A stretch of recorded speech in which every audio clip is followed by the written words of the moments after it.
and like I said, I thought I was going to have youngsters, and that's a great question. My problem with that is we have no more black stars. You know, the kids don't have anybody they could really identify with anymore.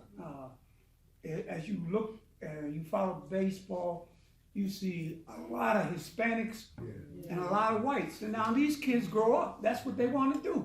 They want to be like the next, what's his name? The guy from the Yankees.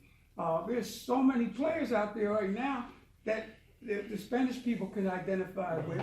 The white kids identify with the other whites. But the blacks, you look at it, each team may have 2, maybe 3. When I was playing Major League Baseball, believe me, at one point, the Pittsburgh team had 12 black players on a 25-man roster. You're only allowed to have 25. And at that time, they had 12. And there was a minimum at that time when I played, each team had to at least have 7 or 8 blacks. Now, if you have 3 on a team, that's quite a bit. And back then, they didn't have a lot of black players that sat on the bench.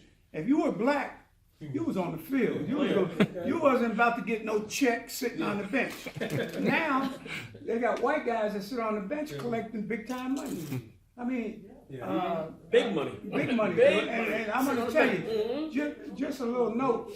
When I started playing professional baseball, the minimum salary is like my first year. Anybody that stays past June gets $6,000. Now this was back in the early '60s, I was 64. $6,000 was your salary for the year.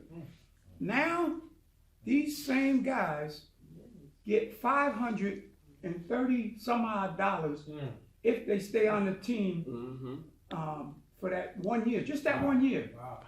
That's a lot of big difference.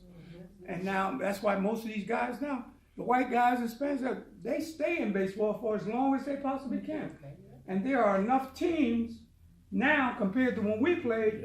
There was only 2 leagues, American and National. And 18 in each one. That's right. 18. And then, you know, there was only few teams. Now these kids have a lot more opportunity to make somebody's team. But first of all, they got to get to the point where realizing that basketball, there's only 450 some odd guys on a basketball team. There's 15 guys per team and there's 30 teams. So you know, do the math. Now, what's your chances of making that? You got to be some kind of really good in order to break that. In football, they got 53-man rosters. But that's only 1,000 guys you're talking about.